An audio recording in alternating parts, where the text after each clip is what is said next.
Saya mengundang kalian, teman-teman dewasa muda, pasangan muda, untuk join di acara Home Community Church setiap hari Kamis minggu pertama dan ketiga, jam 6:30 malam di Ekumene Hall, Mall Arta Gading, lantai 3.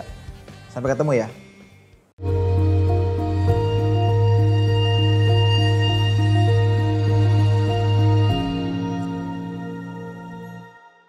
Shalom saudara, kita masuk episode 685. Dari wanita usia 46 tahun sudah menikah, 1 anak di Blitar, Jawa Timur. Terima kasih Pak Eres atas pertanyaan yang sudah dijawab. Bapak sangat membantu kami. Mohon maaf, saya mohon bantuan Bapak dengan apa yang saya lihat, rasakan. Saya mempunyai guru rohani yang selama pelayanan banyak mengalami mujizat kesembuhan atas semua sakitnya dari Tuhan Yesus. Dan dikasih karunia untuk menolong orang-orang yang dalam kesesakan persoalan hidup maupun pelepasan. Dan saya yang mendapatkan pengajaran bagaimana cara hidup yang benar. Dan saya sangat bersedih hati Pak Eras, karena di usia 81 tahun beliau mendapatkan sakit, sudah 1 bulan lebih mengalami stroke. Dan belum ada perubahan dan mujizat belum dinyatakan dari Tuhan. Dari wanita usia 46 tahun. Mohon nasihatnya bagaimana bisa kita menyikapi dan bagaimana kita harus memberi penghiburan untuk ibu rohani kami. Selama ini ibu rohani kami mendapatkan banyak mujizat kesembuhan dan bisa buat kesaksian betapa dahsyatnya kebaikan Tuhan. Dan mohon doanya ya Pak, ibu rohani kami, pendeta ini, saya tidak sebut namanya. Terima kasih Pak. Hal seperti ini bisa terjadi supaya kita tidak mengkultuskan seseorang. Ya, ibu yang punya karunia begitu hebat dalam kesembuhan, dia sendiri sakit. Dan ini membuat mata kita terbuka bahwa penyembuh adalah Tuhan, bukan manusia. Tetapi keadaan ibu ini tidak di luar rancangan Allah. Allah sedang mempersiapkan dia masuk langit baru, bumi baru. Dengan keadaan fisik seperti ini dia sedang disempurnakan. Jadi Anda mendampingi saja. Dan bersama dia di tahun-tahun terakhir sebelum Tuhan jemput dia.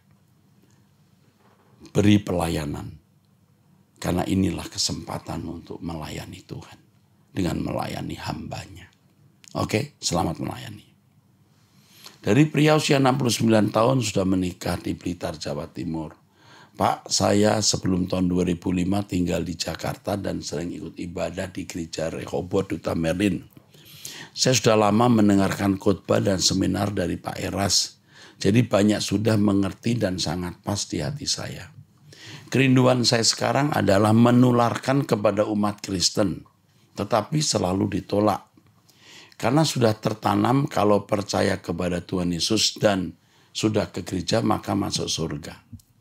Di mana seharusnya harus sempurna seperti Bapa dan serupa dengan Yesus, mengikuti jejak Tuhan Yesus Kristus. Saya berkeinginan untuk memberi PA. Sampai-sampai saya berpikiran kalau tempat saya saat ini ada yang masih kosong, ukuran 6 kali 10 meter, belum sempurna. Bagaimana kalau untuk PA atau kegiatan GSKI? Oke. Harus ditelepon ini. Harus ditelepon. Pak, banyak orang tidak mengerti keselamatan dalam Yesus itu bukan hanya masuk surga, tapi dimuliakan bersama Yesus. Maka targetnya harus sempurna seperti Bapa, serupa dengan Yesus. Ini yang harus diketahui. Kalau orang tidak tahu ya jangan paksa. Tapi pasti Bapak akan dipertemukan orang-orang yang mau melayani. Bagus tempat Bapak akan digunakan untuk tempat pelayanan dan kami akan menghubunginya. Ya. Oke, Tuhan menyertai. Dari pria usia 47 tahun mohon doanya untuk menyertai kehidupan saya. Tuhan pasti menyertai kita. Pak, tidak usah didoakan orang lain pun Tuhan akan menyertai kita kalau kita menyertai Tuhan. Maksudnya menyertai Tuhan apa? Ya, kita mencari Tuhan, kita hidup benar, doa, hidup suci, hidup tak bercacat, tak bercela, hidup di hadirat Allah. Ikuti Truth ID, Bapak akan dibimbing untuk itu. Amin. Dari wanita usia 34 tahun sudah menikah 2 anak di Jakarta. Pak Eras yang saya hormati, ini ketiga kali saya mengirimkan pertanyaan ke Abam. Saya selalu menonton Abam karena Bapak seperti almarhum ayah saya. Saya baru saja melihat video-video mesum suami saya. Seks chat ya, dan foto-foto tidak senonoh antara suami saya dan selingkuhannya. Saya sangat terpukul dan merasa jijik dengan perbuatan suami saya. Memang videonya tahun lalu dan baru saja saya ketahui. Dan saya baca chattingan mereka, suami saya sudah memutuskan berhenti hubungan dengan wanita itu. Tapi wanita itu masih saja mengajak ketemu terus. Suami tidak tahu saya mengetahui semua hal ini. Bagaimana ya Pak, saya terngiang video mereka. Sakit sekali. Lalu kegiatan seks yang mereka lakukan itu seperti fantasi seks suami saya yang tidak pernah dia utarakan langsung ke saya. Saya sedih sekali Pak. Kenapa dia tidak jujur terbuka sama saya, lalu perempuan selingkuhannya juga secara fisik menurut saya tidak menarik. Cuma nakal saja. Dan suami saya sudah ditegur Tuhan dengan pekerjaan berantakan semua. Dan utang di mana-mana. Saya ditagih banyak vendor.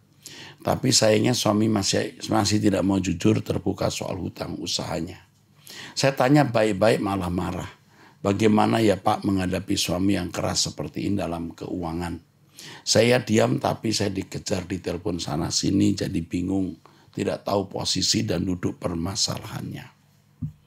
Yang pertama kalau kamu ditelepon soal hutang pasti kamu akan diberi hikmat Tuhan untuk menjawab. Pasti kamu punya hikmat. Asal kamu selalu ikut doa pagi dan punya doa pribadi.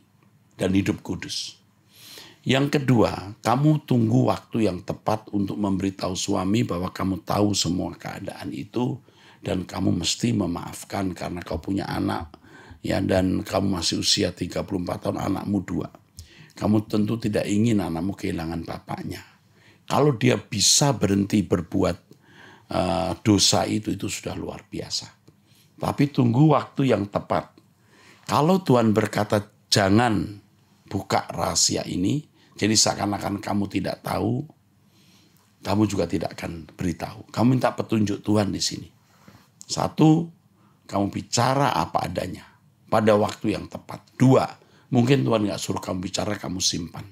3, kamu mesti memaafkan dia. 4, ya kalau kamu ditanya soal hutang suami atau orang-orang telepon kamu pasti akan diberi hikmat. Jangan tinggalkan hadirat Allah, tetap di hadirat Tuhan. Kamu akan diberi Tuhan hikmat untuk menyelesaikan masalah. Tuhan memberkati. Dari wanita usia 60 tahun, Pak, saya mempunyai permasalahan dalam keluarga baik dengan suami maupun anak-anak. Hubungan anak-anak dengan ayahnya boleh dibilang buruk. Mereka tidak respek dan menginginkan saya pisah dengan ayahnya. Hal ini dikarenakan dari kecil ayahnya tidak dekat dan keras dalam mendidik. Suami saya lebih dekat dengan adik-adik kandungnya dibandingkan dengan istri dan anaknya. Suami saya kalau pulang ke kota orang tuanya bisa berbulan-bulan, sedangkan di sana dia tidak ada kepentingan yang mengharuskan dia stay. Hanya karena ingin menemani ibunya dan adik ceweknya yang tidak menikah. Apa yang harus saya lakukan? Yang kamu lakukan, kamu tidak menuruti keinginan anak-anakmu untuk cerai. Kamu memberikan contoh bahwa sebagai anak Allah mengasihi musuh, apalagi suami yang walaupun memiliki kekurangan, kelemahan, bahkan salah. Kamu harus membawa anak-anakmu kepada kebenaran dengan cara kamu hidup dalam kebenaran. Cukup itu, Bu. Tuhan akan tolong Ibu. Ya. Jangan persoalkan suami yang pulang lama-lama di kampung, itu percuma. Suamimu tidak punya kesenangan lain kecuali itu. Ibu jangan paksa dia mengikuti keinginan ibu. Ibu bersiap-siap saja pulang ke langit baru, bumi baru. Pokoknya cespleng apa yang saya nasihatkan ini. Ikut doa pagi terus. Punya doa pribadi, miliki waktu doa pribadi. Bertumbuh dalam kekudusan dan menjadi kesaksian bagi anak-anakmu. Tuhan memberkati. Dari wanita usia 41 tahun menikah Medan, Sumatera Utara. Pak Pendeta, bagaimana menyikapi mertua yang selalu minta duit ke anaknya untuk urusan yang tidak penting? Karena menurut pengamatan saya sepertinya mertuanya punya prinsip, aku sudah sekolahkan anakku dan di hari tuaku aku harus minta balas budi. Cenderung tidak memikirkan kondisi keuangan anaknya asal keperluan dia tercapai. Padahal kalau secara ekonomi mertua saya mampu. Terima kasih solusinya Pak Pendeta. Yang kamu lakukan sekarang diam. Kamu tidak boleh memberikan komentar apa-apa soal ini. Kamu diam. Ya, walaupun kamu bisa bicara tapi kamu diam. Kalaupun suatu hari kamu bicara, nanti Tuhan akan kasih kamu hikmat. Dengan apa kamu bicara, kapan waktunya, bagaimana caranya. Sekarang diam dulu. Yang ini nasihat saya, diam dulu. Kamu bicara akan membuat keadaan rusak. Oke, saya teruskan dengan pria usia 57 tahun Malang, Jawa Timur. Mohon penjelasan kata Allah, karena menurut saya Allah bukan sebutan, melainkan nama sesembahan dewa bulan sabit yang disembah suku Quraisy jauh sebelum Islam ada. Coba kita lihat simbol masjid di atas bulan sabit, itu dewa yang mengairi bumi. Menurut mereka, Tuhan mereka itu zat, sedangkan Yahweh roh. Christian Prince juga menyatakan demikian, itu ada di kitab mereka. Maaf kalau ada kata salah. Allah dan Yahweh adalah nama diri, bukan sebutan. Jadi tidak perlu dibandingkan nama Yahweh dengan Allah. Maaf, tidak ada maksud mengajari Pak Eras. Yesaya 42 ayat 8 terjemahan ILT 3. Akulah Yahweh, itulah namaku, dan aku tidak akan memberikan kemuliaanku kepada yang lain dan pujianku kepada patung. Menurut saya ini termasuk tidak memberikan kemuliaan kepada sosok Allah itu. Satu lagi, Yosua HaMasyiah dan Nabi Isa adalah pribadi yang berbeda. Anehnya gereja menyebut merayakan kenaikan Isa Al-Masih. Padahal tempat lahirnya beda, silsilah beda, generasi beda. Oke, yang pertama kata El Allah. Itu Allah dan Yahweh adalah nama diri, bukan. Ini Anda salah. Yahweh yang nama diri, proper name. Allah itu generic name dalam pengertian kita, ya bukan dalam pengertian agama lain. Saya bicara dalam pengertian kita, Allah itu adalah generic name, sebutan dari kata Eloah, El. Itu sudah dikenal sebelum zaman Islam, betul. Karena sebelum ada agama Kristen juga sudah ada nama El. Sudah ada nama Yahweh. Yahweh itu nama diri, proper name Allah yang disembah oleh bangsa Israel. Sedangkan Elohim itu sebutan. Nah, kalau Allah kemudian menjadi nama diri, yaitu terserah orang atau agama tertentu yang mengakui itu. Ya, itu hak mereka dan kita tidak perlu persoalkan. Kita menghargai kalau ada agama yang mengaku Allah sebagai nama diri sesembahannya. Please deh, orang masing-masing punya keyakinan, ya. Lalu mengenai Isa, ya, kenaikan hari Isa Al-Masih. Kita negara Muslim, mereka menyebut Yesus Isa. Jadi kenaikan Yesus disebut Isa. Oke lah. Bagi kita kan yang penting itu Yesus, maksudnya bukan Isa. Yesua HaMasyiah, Yesus itu sama, ya. Jadi kalau kita merayakan kenaikan Isa Al-Masih itu maksudnya kenaikan Yesus. Ya. Bukan Isa yang dimaksud oleh siapapun atau agama manapun. Tapi Yesus Kristus yang memang memiliki fakta historis naik ke surga. Amin. Ya, sekarang kita masuk kepada pertanyaan berikut. 75 tahun pria. Bagaimana implikasi terhadap konsep Trinitas terkait dengan konsep bahwa Yesus 100% manusia waktu hadir sebagai manusia? Saya akan jelaskan di dalam penjelasan saya mengenai Logos selama berseri-seri. Tidak bisa dijawab 10 menit, bahkan tidak cukup satu seri. Ya, jadi ikuti terus ya penjelasan seminar saya mengenai Logos. Sabtu tanggal 24 Juni jam 9.30. Sampai jam 12.30 atau sampai jam 12 seminar Logos seri 2-3. Seri satunya hari Selasa yang lalu sebelum saya bicara ini ya. Jadi nanti kita akan melihat lebih lengkap. Apa itu logos, apa itu monoteisme Allah. Dari wanita usia 43 tahun menikah dari Palu, Sulawesi. Pak, berapa bulan ini banyak diberikan penglihatan dan pesan Roh Kudus. Saya dapat pesan dari Roh Kudus untuk saya selama 1 bulan berdiam diri tanpa harus ke gereja. Saya hanya di rumah belajar firman dan melakukan pujian penyembahan. Apakah boleh? Saya minta diteguhkan karena pesan ini yang kedua kali saya dapat. Sekali saya dapat di puasa saya, waktu itu saya lakukan puasa 40 hari. Dan hari pas doa pagi ini saya mendapatkan pesan itu lagi. Dan saya juga disuruh puasa lagi selama sebulan. Selama saya sebulan ya. Mohon Pak Eras meneguhkan. Saya karena takut Pak. Mohon Pak Eras bisa meneguhkan saya karena saya takut Pak. Kalau Tuhan tidak suruh saya meneguhkan, saya tidak bisa meneguhkan. Saat ini saya membaca you punya tulisan, saya nggak bisa berkata ya atau tidak. Tapi Tuhan tidak pernah memberikan hal yang membuat orang bingung atau seperti teka-teki atau seperti mengisi teka-teki silang yang rumit. Tuhan pasti bicara dengan jelas. Kalau Anda ragu-ragu jangan lakukan. Karena kalau itu pesan Tuhan, kau akan sejahtera dan punya iman. Tidak perlu orang lain meneguhkan karena Roh Kudus di dalam dirimu yang akan memberitahukan dan memberikan peneguhan. Tanya Tuhan. Amin. Ingat ya, jangan gegabah. Jangan ikuti suara yang mendadak muncul di pikiran kita. Harus tanya Roh Kudus dengan sungguh-sungguh. Dari wanita usia 28 tahun menikah di Jakarta Selatan. Pak Eras, saya sudah nikah 2 tahun.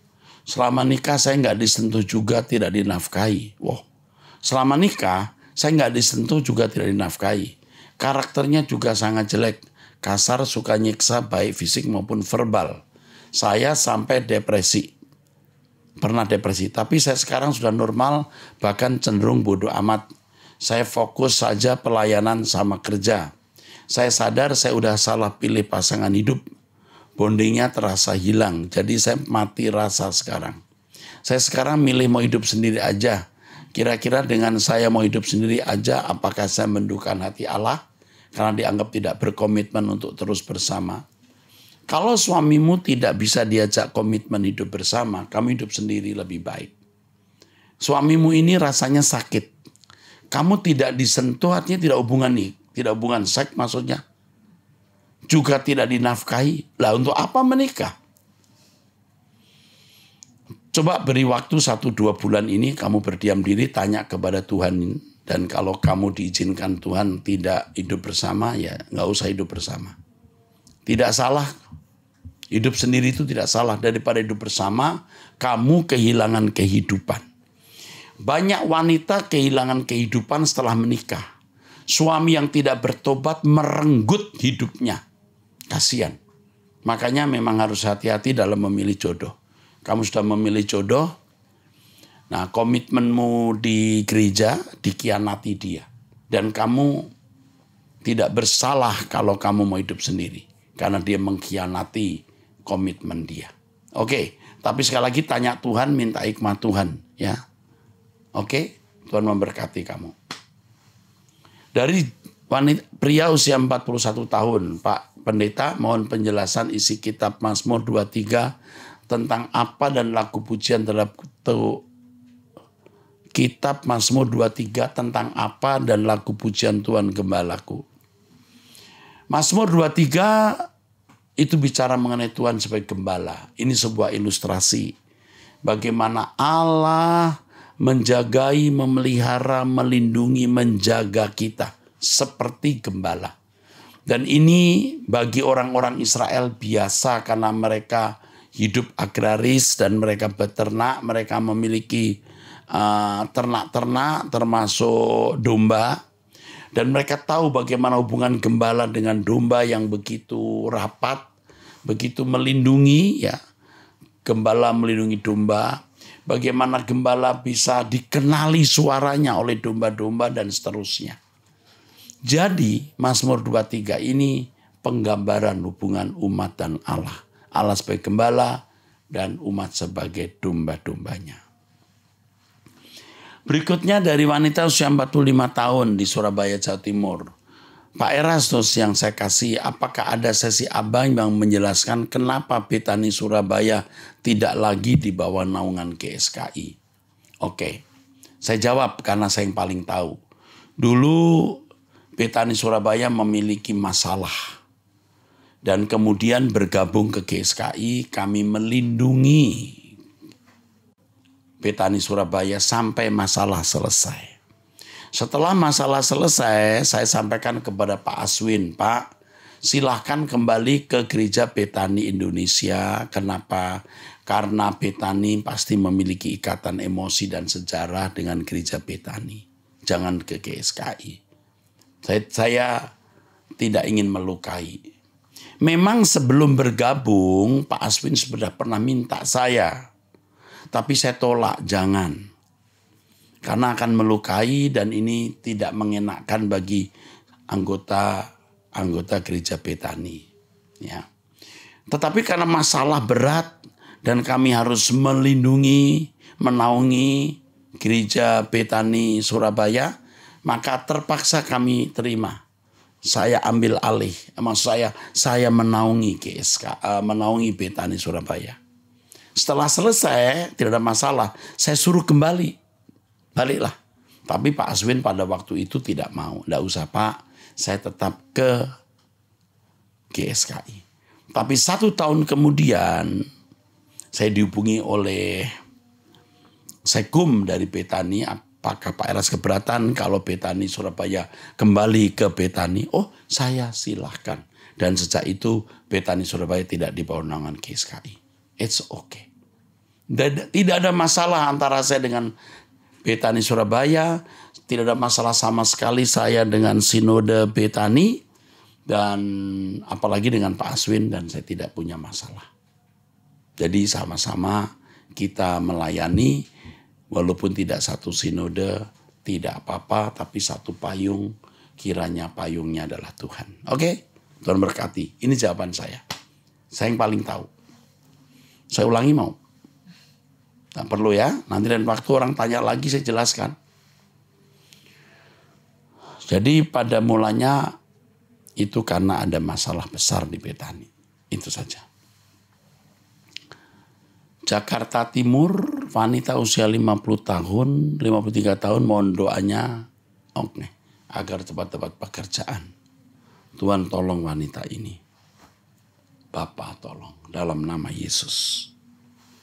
Dari pria usia 45 tahun menikah di Bogor. Pak Eras, dalam tema khotbah Pak Eras tentang pohon kehidupan, Pak Eras berkata, pohon kehidupan adalah berbicara hakikat Allah.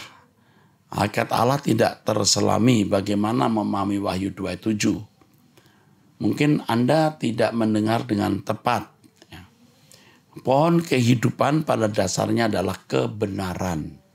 Apakah bisa terkait dengan hakikat Allah? Bisa saja, tapi tidak secara langsung. Kebenaran juga tidak akan terselami secara sempurna.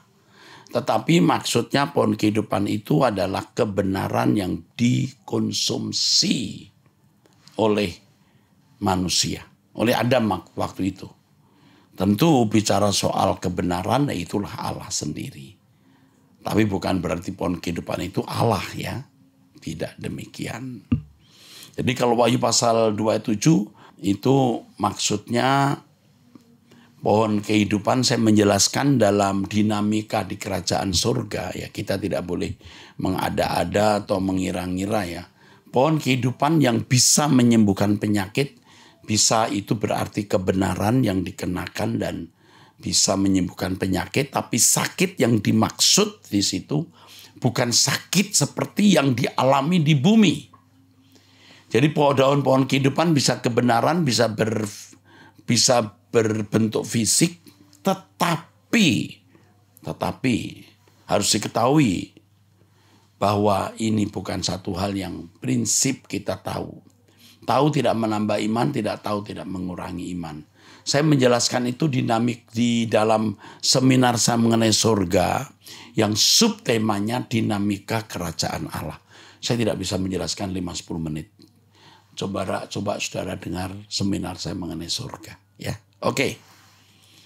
Kembali saya teruskan dengan wanita usia 24 tahun, menikah 3 anak. Salam Pak, saya mau bertanya, saat usia saya 15 tahun saya mau melakukan sebuah dosa. Saya berhubungan dengan pacar saya sehingga saya hamil. Wow, sekarang usia 24 tahun ya. Karena saya hamil di luar nikah, ibu saya marah dan mengusir saya. Karena itu saya datangi keluarga besar, keluarga pacar saya minta bertanggung jawab. Tapi pacar saya itu beragama Islam dan mereka mau bertanggung jawab kalau saya masuk agama mereka. Kalau saya tidak ikut agama mereka, mereka hanya mengurus saya sampai lahiran dan anak saya akan diambil. Saya tidak akan dinikahkan karena pada saat itu saya hanya memikirkan status saya. Akhirnya saya ikut agama mereka dan saya dinikahkan mengikuti agama mereka. Jadi Pak, yang saya tanyakan, apa pernikahan saya itu sah di mata Tuhan Yesus? Saya ingin kembali ke agama Kristen dengan pisah sama suami saya. Apa saya berdosa kalau bercerai? Aduh, kamu usia 24 tahun, anakmu 3. Ini rumit, biar kamu dibimbing oleh konselor saja. Rumit, ya, tidak bisa ya. Oke, jadi kamu akan dibimbing ya kamu akan dibimbing oleh konselor ya. Nggak bisa saya jawab di sini. Kamu tragis, aduh Tuhan, hidupmu tragis. Umur 15 tahun hamil. Orang tuamu salah. Aduh, mestinya orang tua tidak mengusir kamu. Orang tuamu salah banget. Mestinya kamu tetap diterima, dilahirkan, anaknya bisa diambil untuk dibesarkan dalam keluarga atau diberi orang, lalu kamu dipulihkan. Orang tuamu tidak benar. Orang tuamu salah banget ini. Aduh, sedih banget saya dengarnya. Nanti kamu akan dibimbing oleh orang saya. Aduh, sedih kalau sudah begini ya. Saya kalau menjawab pertanyaan Abam itu jadi agak stres saudara. Jadi kalau sudah satu sesi aja, satu episode saja udah capek rasanya. Karena pertanyaan ini tidak saya baca sebelumnya saudara. Saya spontan. Jadi kalau dapat yang begini-begini, aduh sedih saya. Orang tua tidak boleh ngusir anak yang hamil. Salah sekali. Salah sekali. Mestinya anak itu tetap diterima, dipindahkan di mana untuk bisa melahirkan gitu. Ini nggak ngerti orang tua, mungkin malu, tapi lebih memalukan dengan mengusir anak. Salam Pak Pendeta Erasto, saya mau cerita lagi. Ini dari wanita usia 43 tahun menikah 4 anak. Suami saya bilang sama wanita selingkuhannya mau pulang Kalimantan minta izin sama saudaranya untuk menceraikan saya. Apa yang harus saya lakukan Pak? Kasihan kamu. Anak 4 usia 43 tahun. Suami bilang sama wanita selingkuhannya mau pulang ke Kalimantan minta izin sama saudaranya untuk menceraikan. Suamimu mau ceraikan kamu kok minta izin segala ya. Ini suami macam apa dan pria macam apa. Kamu diam aja dulu. Kamu diam, kamu berdoa bersama kami. Kamu coba cari usaha. Kamu cari usahakan punya penghasilan untuk membesarkan anak-anakmu. Tuhan tidak akan melupakan dan meninggalkan kamu. Kamu harus kuat, kamu harus kokoh menghadapi keadaan ini. Jangan menjadi lemah. Saya sudah pernah, bukan satu kali ya, melihat wanita-wanita seperti kamu yang ditinggalkan suami dengan beberapa anak-anak. Akhirnya anak-anaknya jadi orang semua. Suami itu hancur. Kalau nggak sakit, lumpuh, stroke, mati muda, dan lain sebagainya. Saya tidak mengharapkan begitu, tapi itu akan sangat bisa terjadi. Kamu hidup suci, taati firman Tuhan, kamu besarkan anak-anakmu, yuk kita cari usaha. Kamu mesti datang ke pendeta kamu mesti ditopang oleh pendeta kalau kamu tidak punya nafkah. Nah kalau kamu anggota jemaat Rehoboth, tentu saya akan melindungi kamu dengan segala cara yang saya bisa lakukan. Tapi tentu saya tidak bisa melindungi semua orang, kecuali anggota resmi Rehoboth Ministry. Maksudnya GSKI Rehoboth ya, di bawah naungan Rehoboth. Sampai jumpa, Tuhan berkati.